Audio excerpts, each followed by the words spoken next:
Hemogenin ou Dianabol, qual é a melhor? Bom, tanto o Hemogenin quanto a Dianabol, ou para os mais chegados, em termos técnicos, em nomes científicos, a oximetolona, que é o Hemogenin, ou a metandrostenolona, que é a Dianabol, ambas são hormônios orais, também tem a forma injetável, mas são clássicos da era old school. Mesmo em 2025, com o avanço da ciência e o surgimento dos SARMs e terapias hormonais mais modernas e robustas, o Hemogenin e a Dianabol elas permanecem populares no fisiculturismo atual, o fisiculturismo raiz, a essência. Até mesmo um estudo de 2019 estimou que até 6% dos homens jovens em academias nos Estados Unidos já utilizaram hormônios, algo que é um número assim bem similar com o Brasil. E até mesmo onde no Brasil o mercado paralelo ele tem uma prosperidade bem grande, Bom, de um lado a gente vai ter o Hemogenin, que originalmente foi criado para anemia, e do outro a gente vai ter a Dianabol, ela foi criada por algumas questões terapêuticas, mas diretamente ela foi criada visando a utilização atlética, para a questão de força, massa muscular e ganhar competições no geral. Bom, nesse vídeo, basicamente, a gente vai destrinchar os aspectos de cada um desses hormônios, com comparativos, artigos científicos. Então, se eu te ajudar, eu peço que você já se inscreva aqui no canal, dê o seu voto de confiança, deixando seu like e ativando o sininho para receber os próximos conteúdos. E até mesmo, se você quer adquirir os mesmos produtos que eu utilizo, com toda a questão qualidade industrial, é só você fazer o L. L de Lula não, L de Lander, tem um linkzinho na descrição do vídeo aqui, para você entrar em contato com o pessoal e garantir todo o suco que faz a gente crescer. Vamos falar de ganho de massa com as duas. Em termos de ganho de peso na balança e força também, ambas, tanto o Hemogenin quanto a Dianabol, elas provocam ganhos muito rápidos. Tanto que é por isso que elas são muito procuradas. Mas ganhos diferentes. Por exemplo, tem esse artigo aqui, duplo cego, que mostrou que idosos tratados com 50 a 100 mg por dia com o Hemogenin por 12 semanas tiveram um ganho de cerca de 3,3 quilos de massa. Esse foi o grupo de 50 mg por dia. Já o grupo que administrou 100 mg por dia do Hemogenin teve um ganho de 4,2 kg de massa magra. Isso é bem acima do placebo, do que o efeito placebo. E para quem não sabe o que é o placebo, placebo é basicamente é quando eles colocam, quando ocorre, uma melhora de algum sintoma ou alguma condição com um tratamento que foi ineficaz. Então, por exemplo, vamos imaginar que Joãozinho ele tem dor de cabeça e o Joãozinho recebeu uma pílula de farinha, ou seja, é apenas farinha, mas só os pesquisadores sabem dessa informação, sem nenhum remédio, Se o Joãozinho acreditar que aquela pílula é um analgésico muito forte, muito potente, seu cérebro ele pode diminuir a dor, mesmo a pílula sendo farinha, se ele acreditar nisso. Então, quando a gente vê estudos que fazem teste com placebo, os fármacos ou substâncias que eles vão mostrar um resultado mais significativo que a turba, o grupo placebo, eles querem dizer que aquela substância que ele ativa, aquele fármaco, ele realmente é eficaz e tem efeito, não é só coisa da cabeça, literalmente. Mas voltando a falar sobre a questão de ganho de massa, A Dianabol tem esse artigo também, a Dianabol em um artigo onde ela foi administrada com 100 mg por dia por 6 semanas, os atletas dessa pesquisa tiveram um ganho de 3,3 kg de peso corporal, em média, Porém, o ganho da Dianabol, parte do ganho, desse grupo, que mandou a Dianabol, vinha principalmente de glicogênio e água intracelular, o que foi notado por conta do aumento de potássio intramuscular nessa pesquisa. Já em termos de força, o Hemogenin ele mostrou um ganho muito mais expressivo do que a Dianabol, tendo um aumento aí de cerca de 3,9% no supino. Vamos considerar aí 14%, Um aumento de 14 quilos nesse exercício em apenas 12 semanas. Do início ao fim, se notou esse crescimento. Já a Dianabol, ela teve também um aumento muito significativo na questão da força muscular, tanto que é usada em muitas competições, E basicamente no resumo, cara, ambas vão funcionar muito mesmo, vão ter eficácia no quesito de força. Mas se tratando de visual estético e colaterais, vamos começar a falar agora sobre essa questão que é mais detalhada. Lembrando sempre, se você quer a minha ajuda para ter o seu protocolo de treino, de dieta, de ciclo TPC, correção de colaterais, enfim, quer minha ajuda para não se ferrar tanto igual eu já sofri no começo? Cara, tem um QR Code passando aqui em cima da consultoria, tá? É só escanear o QR Code que tá passando na tela para vocês ou acessar o link aqui da descrição. Inclusive aqui no link da descrição dos vídeos, todos os vídeos aqui do canal, tem um linkzinho ali para fazer o L, da consultoria, enfim. Mas algo que separa diretamente os adoradores e quem odeia a Dianabol e o Hemogenin são seus colaterais muito específicos de cada um.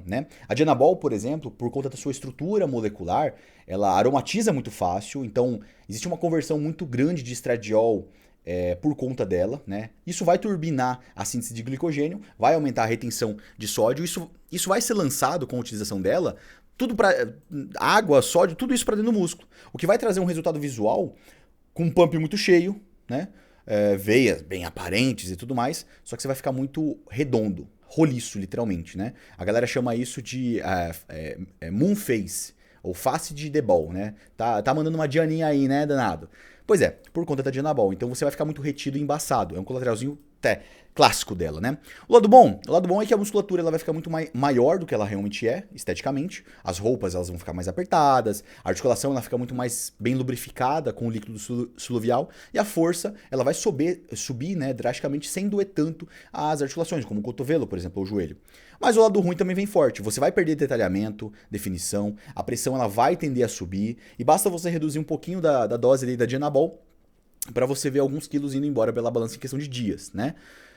Inclusive, falando sobre questão de peso com a Diana, tem um artigo científico, o Harvey, esse que está passando na tela para vocês, onde eles tiveram um ganho com a administração da Dianabol de 3,3 quilos de peso corporal, né, em apenas 6 semanas com o uso da Dianabol. Mas esse peso todo ele veio junto com 420 milimol de potássio extra, que traduzindo é basicamente um sinal de grande retenção de água, basicamente, né? Até por conta dessas características que a Dianabol traz, e por ser também, né, um hormônio 17-alfa-quilado, na sua forma oral ali, ela vai impactar negativamente no nosso perfil lipídico, no HDL e no LDL, né? E diretamente na nossa função cardiovascular.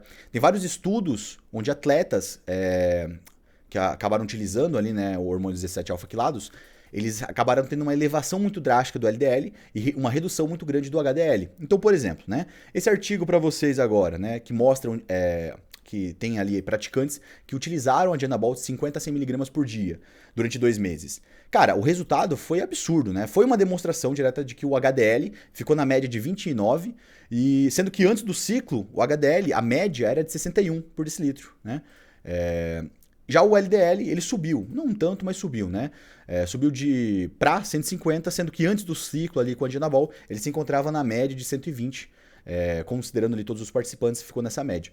Em termos relativos, isso representa uma queda aí de HDL acima de 50%, por isso a gente vê muitos atletas na fase de pré-competição adicionarem estatinas, como simvastatina ou rosuvastatina, para conseguir diminuir um pouco o LDL e deixar essa desproporção entre HDL e LDL um pouco menor, né? Para não sofrer tanto com isso a longo prazo. Essa reação da diminuição do HDL, do aumento do LDL, vai diretamente aumentar a chance de AVC, de infarto, do miocárdio, que é basicamente, né, o entupimento das artérias coronárias, e também de doença arterial periférica, que é basicamente, como eu posso falar, vai ser basicamente a redução do fluxo sanguíneo nas pernas, né? Claro que isso não é de um dia para o outro. Não acontece no seu primeiro contato, ciclo com a Dianabol. Não é assim, senão eu nem estava gravando vídeo aqui com vocês. Mas alguns fatores levam isso a acontecer, como a hipertensão, por exemplo, né? Ou o tabagismo, o hábito de fumar, por exemplo, vape também e tudo mais. Diabetes, colesterol alto, muito estresse crônico, trabalho muito estressante, né? Obesidade, sedentarismo e outros fatores também, como o alcoolismo, né? Que vão influenciar isso. O fator idade também é um ponto muito importante, pois existe uma tendência desses problemas que eu mencionei para vocês com pessoas acima de 50 anos, né? Mulheres também após a menopausa e por conta de um histórico familiar ali, são questões que acabam influenciando diretamente. Ou melhor, né? A probabilidade desse problema surgir só aumenta com o fator idade. E para a Dianabol funcionar, ela precisa de alguns pilares, né? Se tratando de ganhos, a Dianabol ela depende fortemente de 3 principais pilares para inflar diretamente o físico. O primeiro vai ser a aromatização em estradiol. Então, esse estradiol a mais alto vai gerar um aumento da retenção de água, diretamente de sódio também. Segundo, vai ser a ação direta do receptor androgênico, que vai acelerar toda a síntese proteica, mas só também durante a utilização da Dianabol, né? Enquanto o indivíduo estiver utilizando o fármaco. E o terceiro ponto, o terceiro pilar para a Dianabol fazer efeito e inflar o físico vai ser o aumento do glicogênio intramuscular, onde, para quem não sabe, cada 1 grama de glicogênio que a gente vai ter ali, esse glicogênio vai carregar 3 gramas de água, né? Ou seja, a Dianabol ela vai entregar um visual muito grande, muito fofo, mas também muito retido, muito embaçado muitas vezes, dependendo da dieta da pessoa. Sendo ela uma ótima opção para um bulking, para um off-season, por exemplo, que dependendo do seu trabalho, do seu emprego, cara, o espelho talvez não vai ser uma necessidade ali de você estar tão seco, tão definido. Porém, na hora de cortar a Dianabol, começa o problema. Por quê?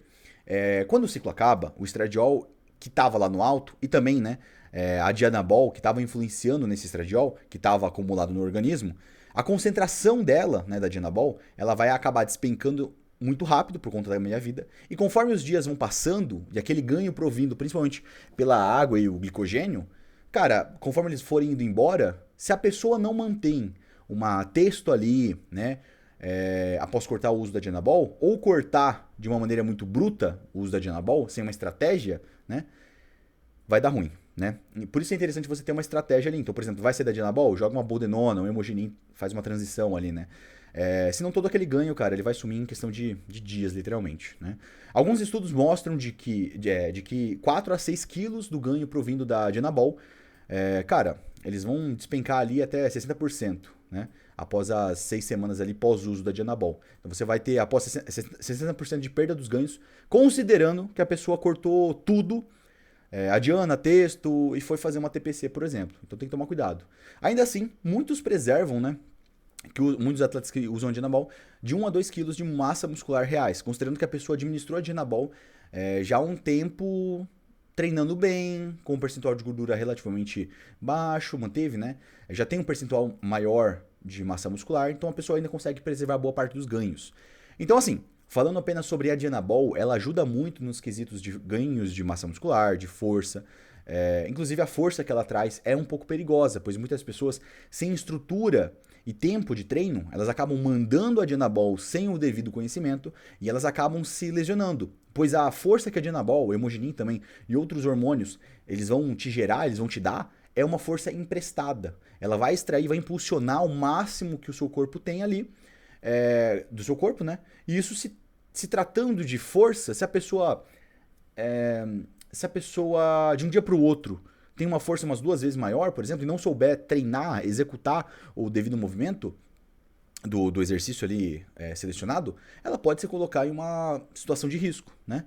Enfim, a Dianabol vai trazer ganhos, tem diversos colaterais, e talvez após o tempo ali de utilização dela, se não souber tirar ela ou cortar de uma maneira muito brusca e não inteligente, a pessoa vai ter uma queda de peso que pode afetar diretamente o psicológico e vai ser complicado, tá ligado? Vai ser complicado. A oximetolona ou o Hemogenin já joga um jogo um pouco mais diferente, mais ambíguo, né?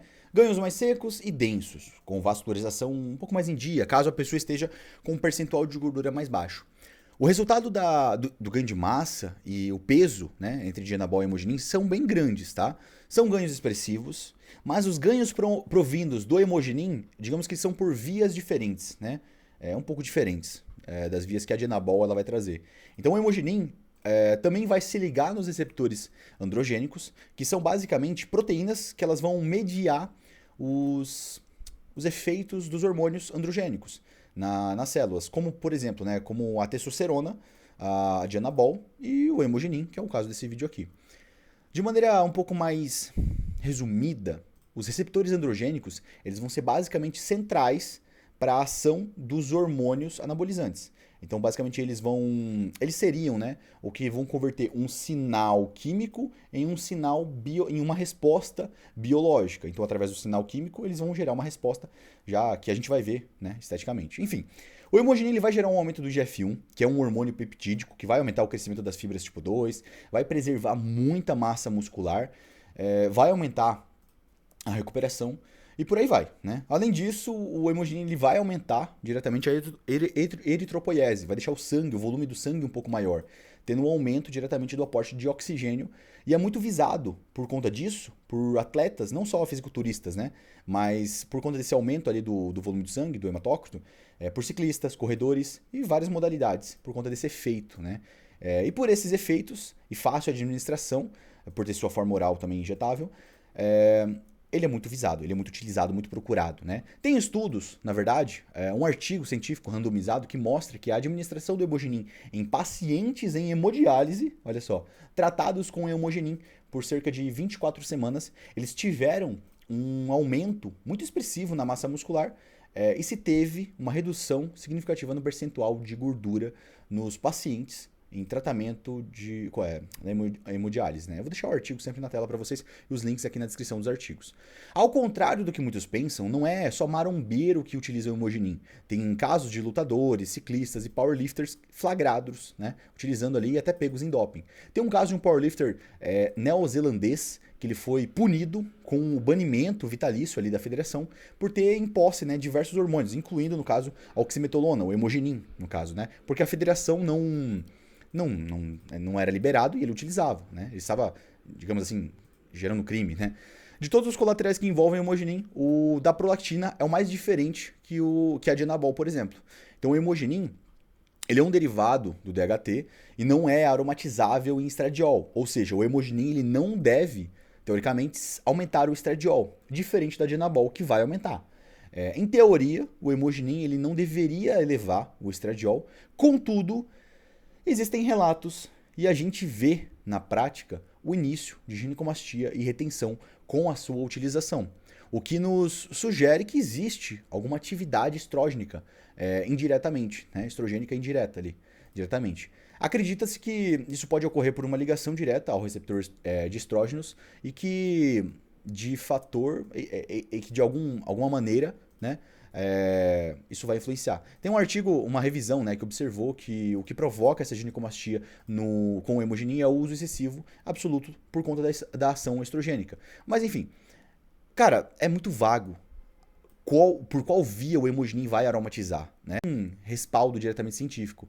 Já sobre a questão da prolactina, até agora não existe artigo que mensure isso. Inclusive tem artigos com mulheres indicando um grande aumento na inibição da síntese de progesterona, né? Onde em ciclos menstruais de mulheres que foram tratadas com Hemogenin, se teve uma redução de basicamente 50% a 80% nos níveis de progesterona pós-ovulação. Isso indica basicamente um efeito antiprogestacional e não progestacional. Além disso, algumas análises gerais dos esteroides anabolizantes dizem que esses fármacos eles não aumentam os níveis de progesterona. Então, na teoria, não existe via progestagênica, né, plausível para aumentar a prolactina. Porém, na prática, a gente vê um aumento sim relevante com o uso do Hemogenin, da Deca também, da Trembolona. Apenas a gente não sabe diretamente por conta do Hemogenin, a gente não sabe exatamente a via. Inclusive, já chegou para mim exames de sangue de um indivíduo ali, de um homem, né, que ele estava administrando 100 mg de Hemogenin por dia. Isso além do uso da testosterona, né, claramente. Com o estradiol na faixa das 39 picogramas por decilitro, que é relativamente baixo, considerando a quantidade de texto que ele estava usando.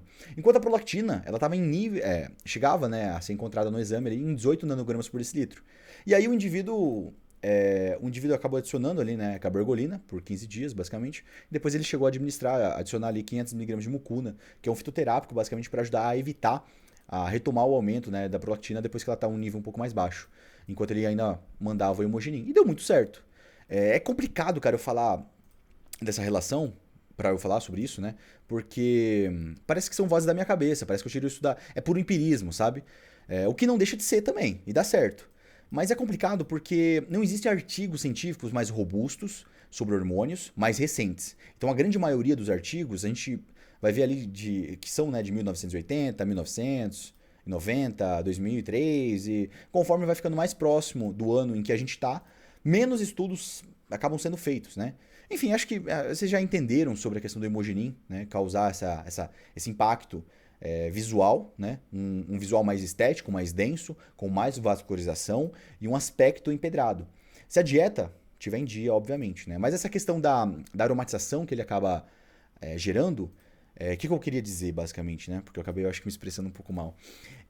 Não se sabe exatamente por qual via ele acaba influenciando, né? Então a gente sabe que pessoas, dependendo da dose do Hemogenin, elas podem sofrer sim com ginecomastia. Só não sabe exatamente por qual via. Então a gente sabe que, por exemplo, começou a se administrar Hemogenin. Pô, comecei a sentir ginecomastia, mas meu estradiol está baixo. Minha prolactina está alta. Por mais que não tenha artigos mensurando, deixando isso plausível, cara, é só você controlar a prolactina que você já consegue resolver isso, né? Ou até mesmo, estou usando Hemogenin, estou com níveis baixos de prolactina ou níveis relativamente baixos de estradiol, mas estou sentindo uma ginecomastia. Muitas vezes o próprio Imogenin, ele acaba diminuindo diretamente, como que eu posso dizer isso? A questão do estradiol, dele ser, não metabolizado, mas como se ele fosse ser, como é que é? Excretado do organismo, né, esse estradiol. E aí, muitas vezes ele acaba influenciando e podendo gerar essa questão. O Kaminsky comentou também isso sobre essa relação diretamente no podcast. Talvez eu vou deixar o corte aqui após essa meu comentário. E aí, nesses casos, onde o Imogenin acaba trazendo esse efeito, você acaba tendo que tratar não com anastrozol, porque seu estradiol não está alto, mas com tamoxifeno, porque aí ele vai basicamente bloquear, impedir que esse estradiol diretamente se ligasse na glândula mamária, né? Mas é aquela questão, é teoria, basicamente, né? Não existe, pelo menos até agora, eu não encontrei, né? Não tenho conhecimento sobre nenhum artigo que mensure essa questão diretamente da aromatização diretamente por conta do Imogenin. Acaba ainda sendo muito bro science, muita como é que é? Especulação. Deu pra entender? Um negócio que é bem inexplicável por enquanto. Ele dá efeito colateral de aromatização, mas ele não aromatiza. Então, o Imogenin não sofre ação da aromatase. Não adianta tomar anastrozol com Imogenin, porque ele não usa essa enzima. Já se especulou que fosse um efeito progestágeno, né, do Imogenin, mas que também se confirmou que não é. E a especulação é que o Imogenin pode dar ginecomastia se ligando no receptor estrogênico ele mesmo. Falando sobre os colaterais do Imogenin, ele já joga um jogo um pouco diferente, né? As doses do Imogenin vão começar ali com 50mg por dia, se tratando de homens, que é basicamente o dobro de qualquer outro 17-alfaquilado, como um Stan, uma Dianabol da vida, por exemplo, né? Alguns estudos médicos, eles já demonstram TGO-TGP, os marcadores do exame de sangue, né? Que são enzimas encontradas principalmente no fígado, mas também em outros tecidos, como o tecido muscular cardíaco, o tecido muscular esquelético, rins. Esses valores triplicando em apenas 4 semanas de administração do Imogenin. E houve também casos de icterexia colestática em alguns pacientes anêmicos, com 100mg por dia, durante ali o uso de 3 meses. Mas é claro, esse caso específico é uma dose muito alta por um tempo muito prolongado, né? A pressão arterial também é um problema, é o calcanhar de Aquiles do Imogenin, tendo ali um aumento diretamente do hematócrito e um ganho de peso bem significativo. E por conta disso, muitas pessoas acabam tendo que usar losartana, Sertil, que são ambos, né, remédios para pressão e hipertensão, para não viver com dor de cabeça e não ter problema em relação a isso a longo prazo. No front, em relação à libido, com o Imogenin, ele pode ser muito traiçoeiro, né? Exala a falsidade. Algumas pessoas vão sentir muita virilidade, muito tesão, muita libido. Outras já podem ter uma queda brutal, né? Por conta da baguncinha do estradiol e prolactina que a gente comentou antes e é um pouco confuso. Já no psicológico, algumas pessoas relatam irritabilidade, labilidade emocional e em casos mais raros até depressão, né? Quando a pressão fica muito alta e aí o sono acaba se deteriorando por conta de uma apneia induzida, né? Já se tratando sobre a questão de custo-benefício, a maior parte dos atletas amadores vai recorrer e pensar nessa questão, porque, mano, o bolso vai apertar ali. O dinheiro sempre vai entrar na equação, né? Sobretudo ainda mais para pessoas nesse Brasil todo, né? Que o salário mínimo tá complicado. A Dianabol vai reinar, absolutamente no quesito de custo-benefício, né? Miligrama por miligrama.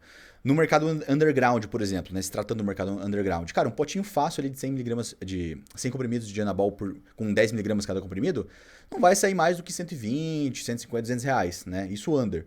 O problema é que, cara, o atleta vai pegar ali, mesmo que ele use uma dose alta, por exemplo, né? Não vai sair mais do que 350 reais só da Dianabol no ciclo. O problema é que esses preços tudo mais, a pessoa acaba economizando muitas vezes e acaba pegando um produto falsificado. Então, muitas vezes, tem muito laboratório que prensa ali, né, ao invés de Dianabol, é metiltestosterona. E aí o cara só vai perceber que ele está usando um produto falso quando ele vai fazer exame de sangue, ele vai ver TGO, TGP lá nas alturas, nas catapimbas, enquanto não teve um ganho expressivo. Né? O ganho não acompanha a fama. Então, e aí você vê o problema. Já se tratando da oximetolona, ou o Imogenin, né, para os mais íntimos, pro outro lado ele fica um pouco mais caro, né? É muito mais. É um pouco mais custoso, né? Do que o Under. O Imogenin farmacêutico mesmo sai saiu de linha diretamente. Antigamente dava para comprar em qualquer farmácia no Brasil, mas saiu. E hoje a gente acaba tendo que fazer a importação. Então, por exemplo, um Hemogenin importado, indo da Alpha Pharma, por exemplo. Cara, não sai por menos que 700, 800 reais. Até valores mais baixos, como por exemplo da Lander. Cara, você vai encontrar ali uma Dianabol de 100 reais, por exemplo, mas você tem que ter uma fonte boa. E no custo indireto também vai entrar os suplementos para suporte, para aguentar toda essa pressão dos hormônios orais, como natoquinase, piquenogenol, túdica, NAC, silimarina, vitamina D, vitamina K2, e também os exames de sangue que tem que entrar nessa equação, né, nesse cálculo, que vai encarecer um pouco toda essa brincadeira. Mas querendo ou não, é a sua segurança em jogo também, né? Então vale a pena você fazer esse investimento nos manipulados e nos exames. A pergunta final, a pergunta-chave é: qual valor você dá à sua saúde? E o objetivo específico do ciclo, né? Para um bulking de aprendiz, talvez uma Dianabol vai fazer muito sentido economicamente e fisiologicamente também. Né? Para um atleta que precisa de um dry, uma força, uma explosão um pouco maior, um físico mais polido, denso, seco, o preço do Hemogenin vai fazer muito mais sentido. Né? Colocando na balança sobre a questão de potência bruta, retenção, colaterais, custo e manutenção de ganhos, a resposta não é uma medalha de ouro única, né? Não tem só uma resposta. Depende do contexto e da pessoa. A Dianabol, ela continua sendo a rainha do custo-benefício em relação a miligrama por miligrama. Ela vai entregar muito volume, muita força rápida, sem quebrar o cartão de crédito, né? Vai ter colaterais que você consegue manejar aí, prevenir, controlar, né? Em doses moderadas. Isso já vai possibilitar uma certa experiência, né, com as paradinhas.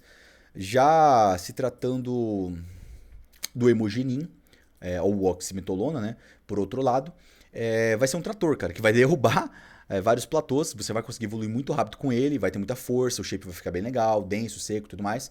Só que financeiramente ele vai ser um pouco mais caro, né? Cada miligrama ali extra vai ser calculada e vai ser um pouco mais caro.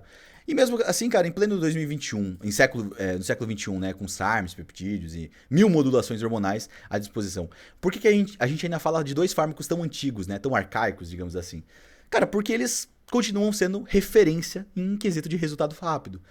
E saber onde, quando e quando usar é o que separa o atleta estratégico do atleta kamikaze, que vai do nada dar um all-in ali, né? E depois gasta o dobro corrigindo os colaterais. Moral final da história, né, do vídeo.